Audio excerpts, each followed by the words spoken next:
साथियों आप मंच से बड़े बड़े भाषण मत दीजिए, क्योंकि आप मंच से बड़े बड़े भाषण देते हैं तो आपका दोहरा चरित्र हमें देखने को मिलता है। क्योंकि आप समाज में जब मंच पर खड़े होते हैं तो आपका समानतावादी दृष्टिकोण महिलाओं के नुकसान है। उसमें से मैं एक छोटा सा उदाहरण आपको दूंगी। सपोज कीजिए कि मैंने घूंघट किया हुआ है, मैं अपने घर पे घूंघट करके रहती हूँ, मेरे घर पे कोई भी व्यक्ति आता है मेरा घूंघट धारण हो जाता है, तो कोई भी व्यक्ति बाहर से आता है वो मुझे कभी ना देखेगा, मुझे ना कभी पहचानेगा। सिर्फ मेरा इतना सा दायित्व हो कि आया, मैंने घूंघट में से उसको पानी पकड़ा दिया, घूंघट में से उसकी दृष्टि से देखते हैं, और जो हमारी बेटी होती है उसको हम बेटी की दृष्टि से देखते हैं। जिस दिन हम अपने घर की बहू को बेटी के रूप में स्वीकार करना शुरू कर देंगे, बेटी के रूप में देखना शुरू कर देंगे और बेटी की गलतियों की तरह अपने घर की बहुओं की गलतियों को भी इग्नोर करना शुरू करेंगे, तो उसी दिन से कि आप पुरुषों को भी घूंघट धारण कर लेना चाहिए। इससे आपके घर की इज्जत डबल हो जाएगी, आपका समाज में सम्मान बढ़ जाएगा कि अरे वाह, ये लोग तो कितने अच्छे, कितने समानतावादी लोग हैं और कितनी इज्जत है।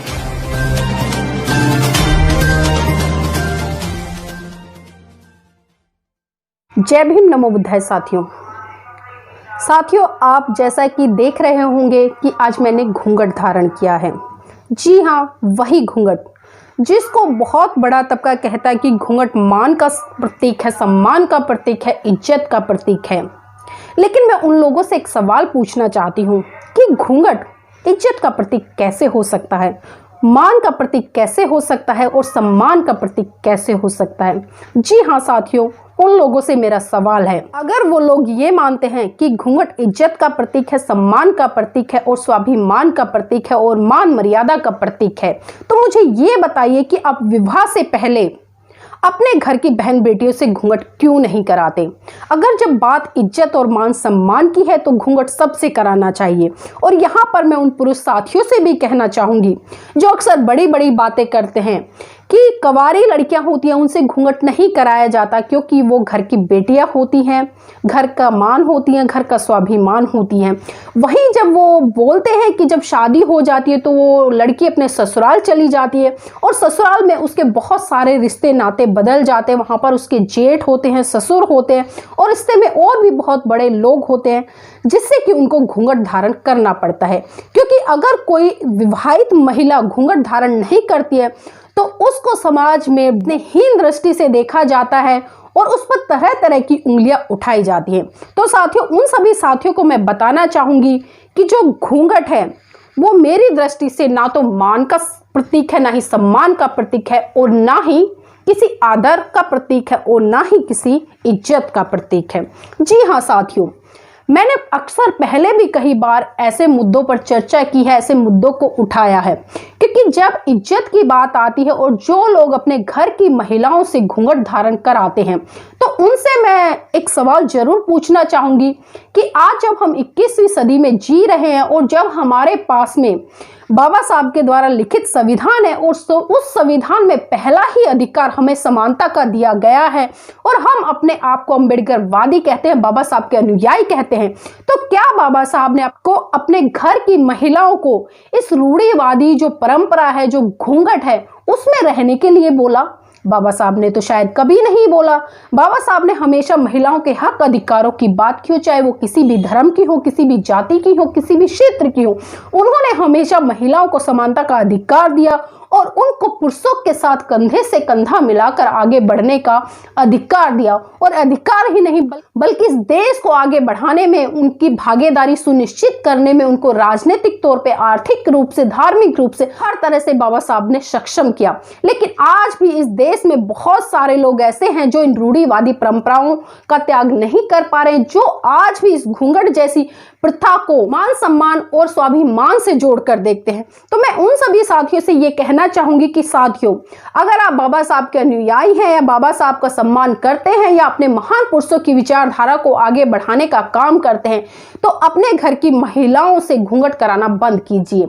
अगर आप अपने घर की महिलाओं से घूंघट नहीं बंद करा सकते तो साथियों, आप मंच मंच से बड़े बड़े भाषण मत दीजिए, क्योंकि आप मंच से बड़े बड़े भाषण देते हैं तो आपका दोहरा चरित्र हमें देखने को मिलता है। क्योंकि आप समाज में जब मंच पर खड़े होते हैं तो आपका समानतावादी दृष्टिकोण महिलाओं के प्रति नजर आता है कि भाषणों में महिलाएं आगे बढ़े, घर से बाहर निकल कर आए और पुरुषों के साथ में कंधे से कंधा मिलाकर चले। आपके भाषणों में इस तरह के कुछ हमें वाक्य सुनाई देते हैं। लेकिन जब वहीं आप अपने घर में जाते हैं, अपने परंपराओं, जो कि आपकी परंपराएं हैं, जो कि गलत परंपराएं हैं बहुत सारी, आप उनका निर्वहन करते हैं और अपने घर की जो बहू है उससे आप घूंघट धारण कराते हैं। अब एक बात बताइए मुझे कि आप जब समानता की बातें करते हैं और समानता को आप लागू करने का काम करते हैं, अगर आप समानता करते हैं और आप अपने घर की जो बहू है उसका घूंघट नहीं उघड़वा सकते और जब समानता की बात करते हैं, तो साथियों मैं आपसे कहना चाहूंगी कि जिस तरह से एक विवाहित लड़की अपने ससुराल में घूंघट करती है, अपने ससुराल में घूंघट करके रहती है, वो अपना मुंह जरा सा भी नहीं खोलती, तो उसी तरह से जब आप अपनी ससुराल जाए, मैं यहाँ पर पुरुष पक्ष से कह रही हूं, जब आप अपनी ससुराल जाए तो आप भी घूंघट धारण कर जाए, क्योंकि समानता तो तभी स्थापित होगी। समानता सिर्फ साथियों ऐसे स्थापित नहीं होगी कि आपने मंचों से बोल दिया या बड़े बड़े नारों से आपने उद्बोधन कर दिया। समानता स्थापित होगी जब आप अपने घर की बहू के साथ में घूंघट धारण करके उसके मायके जाएं, या तो फिर आप उसका घूंघट छुड़वा दीजिए या फिर आप घूंघट धारण करना शुरू कर दीजिए। और आज भी हम देख रहे हैं कि बहुत सारे लोग जो रिश्तों से जोड़कर इसको संबोधन करते हैं कि ससुर है, जेठ है और भी बड़े बड़े लोग हैं, इसलिए हम घर की महिलाओं को घूंघट धारण कराते हैं कि और ये मान सम्मान और इज्जत का प्रतीक है। साथियों, अगर एक महिला के घूंघट करने से इज्जत बढ़ती है ना, तो मेरा पर्सनल मानना है कि आप पुरुषों को भी घूंघट धारण कर लेना चाहिए। इससे आपके घर की इज्जत डबल हो जाएगी, आपका समाज में सम्मान बढ़ जाएगा कि अरे वाह, ये लोग तो कितने अच्छे, कितने समानतावादी लोग हैं और कितनी इज्जत करते हैं। क्योंकि इज्जत की तो बात चल रही है ना, घूंघट को आप लोगों ने इज्जत से धारण कर लिया है। आपके घर परिवार की जो बहुएं हैं वो इतना लंबा घूंघट धारण कर ले और उस घूंघट में से आपको बहुत अच्छी अच्छी गालियां दे, तो क्या वो सम्मान होगा? मेरी दृष्टि से तो बिल्कुल नहीं होगा। अगर आपके घर की बहन बेटियां, मैं ये कहूंगी कि जिस तरह से मैं रहती हूं या जिस तरह से मैं बैठी हूं, अगर इस तरह से रहती हैं और अपने घर के बड़े बुजुर्गों का सम्मान करती हैं, उनका आदर करती हैं, उनको अच्छी दृष्टि से देखती हैं, तो मेरी दृष्टि में साथियों ये सम्मान होगा, ना कि वो सम्मान होगा कि आपने लंबा सा घूंघट किया और आपने अच्छी अच्छी गालियां दी, आप अपने घर के किसी भी बड़े का सम्मान नहीं करते, तो वो सम्मान नहीं है। तो इसलिए साथियों अपनी सोच को बदलिए। और बहुत सारे लोगों की जो स्टेटमेंट भी आती है, अक्सर मैंने सुना भी है और हम व्यवहारिक तौर पर देखते हैं कि जो जेठ आता है तो उसको एक प्रचलन चला दिया कि वो अंदर आएगा तो ऐसे खास कहेगा, मतलब वो इंडिकेट करता है कि भाई जेठ आ रहा है और जो घर की छोटी बहू है वो घूंघट धारण कर ले। ससुर आता है, उसका भी कुछ इंडिकेशन ऐसे ही होता है। अब मुझे एक बात बताइए कि शादी के बाद आखिर होता क्या है? हाँ, मानती हूँ थोड़े जो रिश्ते होते हैं उसमें कुछ फेर बदल होता है, लेकिन साथियों अगर उस रिश्तों का हम अध्ययन करें या उन रिश्तों की हम तुलना करें, तो मैं आपकी जानकारी के लिए बता दूं कि जब एक बेटी शादी से पहले अपने मायके में रहती है तो उसके पास में बहन होती है, भाई होते हैं, पिता होता है, माँ होती है, या और भी कई रिश्ते होते हैं। तो इसी तरह से जब वो विवाह के बाद अपने ससुराल जाती है तो साथियों वहां पर कुछ रिश्तों में फेरबदल होता है। और वो रिश्ते मैं बताऊंगी आपको कि किस तरह से होता है। देखिए, अगर आप अपने बड़े भाई को ससुराल में छोड़कर जा रही हैं, और मानने वाली बात और सम्मान की बात है, तो आपको ससुराल में अगर आपका जेठ है तो वो आपको बड़े भाई के रूप में मिलेगा अगर आप सम्मान करते हैं तो। और जब वो हमारा जेठ हो गए, हम उसकी बेटी के भी तहत हो गए, उसकी बहन की तरह भी हो गए। लेकिन बात साथियों यहाँ पर सम्मान की है। जब आप मायके में अपने छोटे भाई को छोड़ के जाती है तो आपको वहां पर भाई के रूप में एक छोटा देवर मिलता है। जब आप अपनी बहन को छोड़कर जाती है तो ननंद मिलती है। जब आप अपनी माँ को छोड़कर जाते हैं तो आपको ससुराल में सास के रूप में एक माँ मिलती है। जब आप अपने पिता को मायके में छोड़ के जाते हैं तो आपको ससुर के रूप में पिता मिलता है। अब मुझे ये बताइए कि सिर्फ नाम के रिश्ते चेंज हुए हैं, लेकिन पिता पिता होता है। वो ससुर है लेकिन रिश्ते में आपका पिता है। आपका जेठ है, रिश्ते में जेठ है, लेकिन अगर आप उसको देखो तो वो आपके बड़े भाई के बराबर है। आपका देवर है, वो आपके छोटे भाई के बराबर है। आपकी ननंद है, वो आपकी बहन के बराबर है। आपकी सास है, वो आपकी माँ के बराबर है। और जो आपका ससुर है वो आपके पिता के बराबर है। तो मुझे ये बताइए कि ऐसी कौन सी बेटी है जो अपने पिता से घूंघट करे? ऐसी कौन सी बहन है जो अपने भाई से घूंघट करे? ऐसी कौन सी बहन है जो अपने छोटे भाई से घूंघट करे, या ऐसी कौन सी बहन है जो अपनी बहन से घूंघट करे।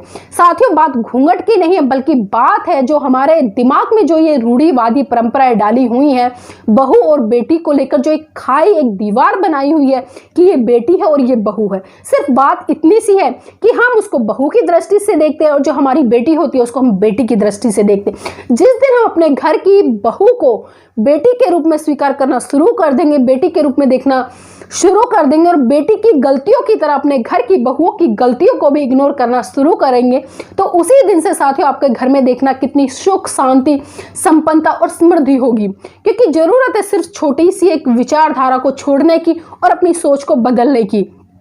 क्योंकि जब आप उसको बेटी की तरह प्यार दोगे तो वो भी आपको माँ की तरह स्वीकार करेगी, पिता की तरह स्वीकार करेगी, बड़े भाई की तरह स्वीकार करेगी, बहन की तरह स्वीकार करेगी। क्योंकि साथियों जब रिश्तों में खटास पड़ती है तो बहुत सारी चीज़ें भी उत्पन्न होती है, लेकिन जब रिश्तों को एक मजबूत कड़ी के तहत और एक अटूट विश्वास के तहत, एक अटूट रिश्ते के तहत हम निभाएंगे तो उन रिश्तों में कभी दरार नहीं पड़ेगी और कभी ये जो ननंद भाभी या सास बहू या बहू ससुर के जो संबंध होते हैं, इन संबंधों से ऊपर हम अपने आप को उठाएंगे, तभी हम अपने परिवार को सुख, शांति और समृद्धि से स्थापित कर पाएंगे। तो इसलिए यहाँ पर मैं सभी पढ़े लिखे और सभी देश के वासियों से उम्मीद करना चाहूँगी साथियों, क्योंकि जो ये घूंघट है, इस घूंघट प्रथा का त्याग करें। क्योंकि जो घूंघट है ना, मैं आपको बता दूं, इसके बहुत सारे नुकसान भी हैं।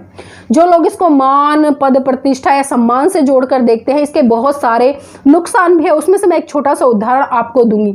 सपोज कीजिए कि मैंने घूंघट किया हुआ है, मैं अपने घर पे घूंघट करके रहती हूँ, मेरे घर पे कोई भी व्यक्ति आता है, मेरा घूंघट धारण हो जाता है, तो कोई भी व्यक्ति बाहर से आता है वो मुझे कभी ना देखेगा, मुझे ना कभी पहचानेगा। सिर्फ मेरा इतना सा दायित्व हो कि आया, मैंने घूंघट में से उसको पानी पकड़ा दिया, घूंघट में से उसको चाय पानी दे दी, घूंघट में से उसको जो भी है लंच, नाश्ता, डिनर करा दिया। सिर्फ मैं इतना ही कर पाऊंगी और वो कभी मुझे देख नहीं पाएगा।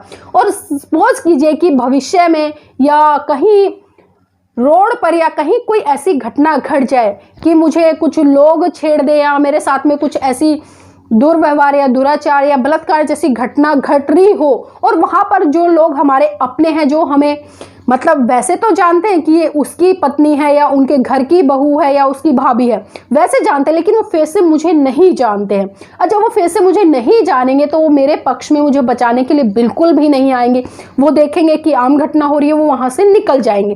तो साथियों ये इसका सबसे बड़ा नुकसान भी है, क्योंकि कई बार ऐसा होता है कि हमें बाहर किसी की ज़रूरत पड़ जाती है, लेकिन वो लोग सिर्फ इसलिए दूर हट जाते हैं कि भाई हमें नहीं पता कौन है, होगा कोई, और वो देखकर उन घटनाओं को आगे बढ़ जाते हैं। और वो घटनाएं साथियों आपका जीवन भी छीन सकती हैं, आपके परिवार से एक सदस्य छीन सकती हैं, आपके परिवार की बहुत सारी उम्मीद छीन सकती हैं। तो इसलिए आप जागरूक होइए और शिक्षित होने के साथ साथ में साथियों जो ये बहुत सारी परंपराएं हैं, मैं हमेशा चर्चा करती हूँ कि जो ये रूढ़िवादी परंपराएं होती हैं, कुछ परंपराएं अच्छी भी होती हैं, लेकिन मैं यहाँ पर रूढ़िवादी परंपराओं की बात कर रही हूँ। वो परंपराएं जिन परंपराओं ने महिलाओं की आज़ादी को जकड़ रखा है, महिलाओं की सोच को जकड़ रखा है, महिलाएं स्वतंत्र रूप से समाज में निकल कर नहीं आ सकती है। साथियों उन सभी चीज़ों से उठकर महिलाओं को बाहर निकालना होगा और महिलाओं को समानता का अधिकार देते हुए और स्थापित करते हुए उन्हें अपने साथ कंधे से कंधा मिलाने का अवसर देना होगा और उन्हें आगे बढ़ाना होगा। साथ ही आप एक बार ऐसा कर कर देखिए, कितनी सुखद अनुभूति होगी। मैं भी खुद इसका जीता जागता उदाहरण हूँ। आज मैं समाज के बीच में रहती हूँ, राजनीतिक रूप से भी मैं सक्रिय रहती हूँ, धार्मिक रूप से भी मैं सक्रिय रहती हूँ, सामाजिक रूप से भी सक्रिय रहती हूँ, और हर क्षेत्र में मेरी भागीदारी मतलब पुरुषों के बराबर नहीं, बल्कि मैं कहूँगी कि पुरुषों से ज़्यादा सुनिश्चित होती है। क्योंकि समाज आपको हाथों हाथ उठाएगा जब आप एक बार समाज के बीच में जाएंगे। जरूरत है आपको इन रूढ़िवादी परंपराओं का त्याग करने की, और एक बार इन परंपराओं को तोड़ कर देखिए कितनी सुखद अनुभूति होती है, और आपको पूरा मान सम्मान मिलेगा और आप भी दूसरों का मान सम्मान करेंगे। जय भीम, नमो बुद्धाय। अपना चैनल, आपका चैनल, समाज का चैनल, देश का चैनल एनबी न्यूज 24/7 को आप लाइक करें, सब्सक्राइब करें और ज्यादा से ज्यादा इसकी वीडियो को शेयर करें, ताकि हर खबर को मैं आप तक आसानी